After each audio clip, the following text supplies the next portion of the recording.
Hello dear friends, subscribers and guests on my channel. In this video I want to show and tell you how to check location history on iPhone. Please put your like, subscribe to my channel and share this video with your friends. And let's get started. So first we need to go to settings. After that you scroll down and click privacy and security.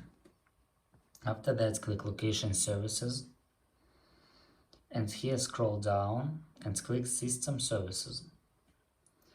And after that, click significant location. And here you can delete history.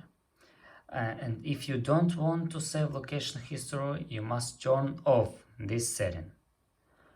And that's all. This is very easy way to check. If you enjoyed this video and found it helpful, please put your like, subscribe to my channel and share this video with your friends. Bye bye everyone, see you later.